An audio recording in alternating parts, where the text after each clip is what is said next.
Calaroga Shark Media. Todd Barry tweeted, Southwest Airlines is going to offer assigned seats. What's next? Colin Quinn offering good jokes. Hashtag mic drop. Hashtag best one yet. Colin Quinn responded, finally hitting your sweet spot. Airline jokes. And hello, I'm Johnny Mac with your daily comedy news. Ooh, a little kerfluffle. MovieWeb covered this story. Now, they opened with renowned stand-up comic Godfrey. Let's just stop there. Renowned? Let's get the lawyers in here. What's a legal definition of renowned? Renowned. Adjective. Known or talked about by many people. Famous. I guess. I digress. MovieWeb writes, renowned stand-up comedian Godfrey took to his Instagram page to address the return of Robert Downey Jr. to Marvel. Did you see this? Robert Downey Jr., oh man, he's going to be Dr. Doom. He's not being Iron Man, he's being Dr. Doom. Godfrey calls out the fact that Downey has a criminal record and says that white actors are afforded more chances for redemption within the industry. Godfrey feels that Jonathan Majors is, quote, getting a raw deal and questions why he can't be forgiven in the same way that Downey Jr. was forgiven. You may know that Jonathan Majors was going to play Kang, and Kang was going to be the whole linchpin of whatever phase we're up to in the Marvel Universe, and then there was some legal stuff we'll get into, and they've moved to a different plan.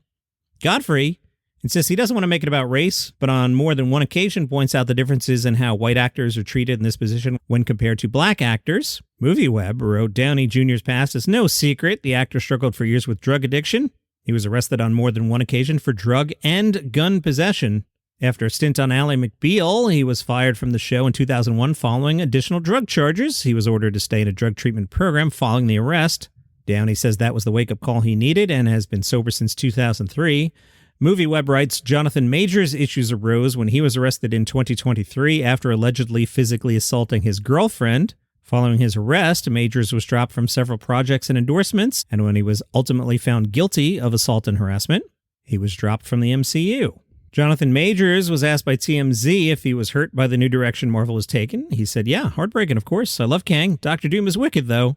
I think it's fair that Mr. Downey is being and has been greeted with patience and curiosity and love, and he's being allowed to work and be creative at that level. I didn't really get that. NPR caught up with Nikki Glaser, who said, my only motivation for what I write and what I say on stage is to make people laugh, but also be honest and say the thing that I'm frustrated more people aren't saying. I found stand-up as a rebellion, all those kinds of awkward silent moments. Sex is a recurring theme throughout her stand-up. She attributes that to the fear she felt about sex when she was younger, quoting Nikki, that I was going to be bad at it, that I was going to get made fun of, that I was going to do it all wrong. She hopes her comedy fills an information void that young women face. The places where we find out about sex, it's either sex ed class or porn, and there's nothing in between, and neither of those are really realistic representations of sex.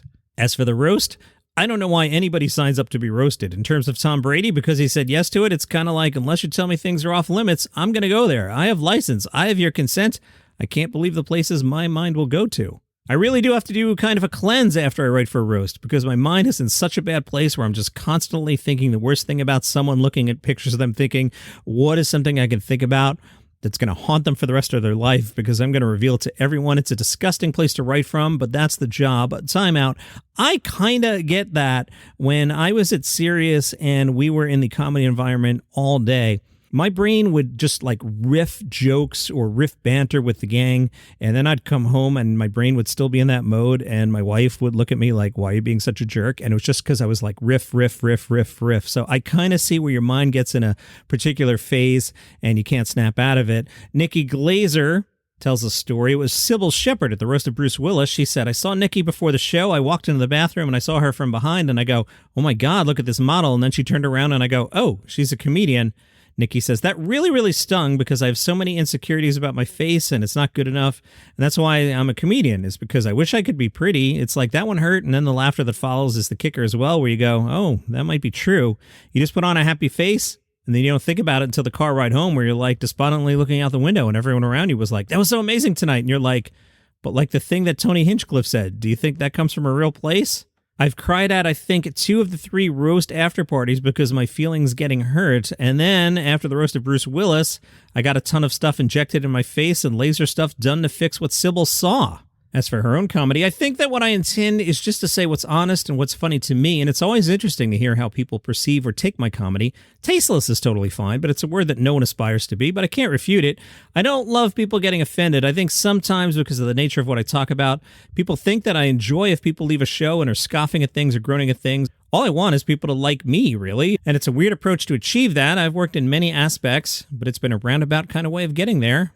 But really, it's the underlining motivation that's like, just like me, which I think is most comedians. So I got an invitation from Deacon Mike. You guys have heard me talk about my friend Deacon Mike from time to time. And he's like, hey, man, why don't you come out to Cleveland? It's the church street fair. And I had to write back, Mike, dude, I'm not doing that. And he's like, why not? And I'm like, Joe Rogan live on Netflix tonight. I already missed Cat Williams. How many times do you expect me to drive out to Cleveland for one of your events? I like a street fair. Sausage and peppers are good, but I'm not driving 7 hours, dude. Joe Rogan, Burn the Boats, live on Netflix tonight. Is there any buzz about it? No, none at all. All right, let's check in on the festivals. It's Laugh Out Loveland. When we last checked in, Dan Bublitz Jr. had scheduled a whole bunch of shows at places that would serve me beverages. I see what he's trying to do there. So tonight, no, it's not even tonight. It's 1 p.m. Dan, come on, man. Laugh Out Loveland presents Interrogation, True Crime Stories with Corey David. That's at Black and Blues Music and Brews, all right? Dan's got me having some brews at 1 p.m. The next show's at 4. Dude, you're killing me. Laugh Out Loveland presents VIPs only. And if I go to Loveland, I better be a VIP, Dan. I'm just saying. Stand-up comedy showcase featuring Shanae Ross. So we've got Shanae plus Dan himself performing at this one. And 5 other comedians. This at the Mead Krieger Meadery. Not Meatery. I didn't swallow the T there like from Queens. Meadery with a D. Ooh, I'm Googling. The Mead Krieger Meadery serves Northern Colorado's best Old Norse mead. You know, guys, you could probably go a little wider than Northern Colorado's best Norse mead. Maybe Southern Colorado has a great place, but like, I'll guarantee from here, you've got New Jersey's best Old Norse mead. Let's click on About Our Mead as we totally digress on a Saturday. Traditional oak barrel aged and infused. Our traditional mead is our flagship product. We pride ourselves on its one-of-a-kind, smooth and balanced flavor, perfect for every day and every occasion. Say you're at a comedy festival and you've already been drinking for 3 hours, and now you're at this one, and you're going to sit through 7 comedians, and whoever you're with goes, hey, you want a drink? You're going to say, yeah. Their mead starts with quality ingredients. They only choose the finest honey sourced in beautiful Colorado. Food menu, meat and cheese plate, nice and basic. I would do that. Salami, cheeses, crackers, veggies, and fruit, some ranch dip, done. And then you're going to go, hey, you want to get chips? And I'm going to go, corn tortilla chips served with medium salsa? Sure, let's get it. And then the waitress is going to go, you want dessert? And I'm going to be like, what do you have? And she's going to say, Bev K's ginger cookies. And I'm going to go, what's that? She'll say, the best ginger cookies, soft, not too sweet and delicious. And I'm going to go, no, I'm okay. So that's the 4 o'clock show. Then it's 6:15. So if 7 comedians at 4 o'clock, we're going to go straight to the next show. This one at Sky Bear Brewing. I'll remind you, we've been drinking since 1 o'clock. It's the Laugh Out Loveland Comedy Showcase featuring Rosalie. Rosalie plus 1, 2, 3, 4, 5, 6 more comedians. Another show at 8:30. This one at Verboten Brewing. Another comedy showcase featuring Georgia Comstock and 1, 2, 3, 4, 5, 6 more comedians. All right, that's at 8:30. So now it's going to be, 11, and I've been drinking since 1. Boy, if you see me in the back there half asleep, it's not because you're not funny. Also today, the Lucille Ball Comedy Festival continues. Journey was nice enough to invite me up there. I couldn't go this weekend. My daughter is in a musical all weekend, so I want to go to her shows as much as I would have liked to see Nate Bergatze, and possibly could have even met Nate Bergatze. I've never met Nate. He's playing at 8 o'clock tonight, and he's in an arena, so you don't have to drink for 7 hours to see Nate. Billboard just did a big profile of Nate, who said, the world is serious. There's plenty of people and information. You can go to whatever you want to go get. You don't need me to add to that. What I believe I need to do is be entertainment you can go to as an entire family. He says some of his favorite moments are when he looks out into the audience and sees multiple generations sitting together. I love when I can see a family sitting there. And if I start talking about my age, I can see the whole family look at the dad or look at the mom. And when I talk about my parents, see them look at the grandparents. I love the connection. They're like, that's you or that's me. That's the best part. The LA Times profiled the Groundling Theater in LA. It's their 50th anniversary.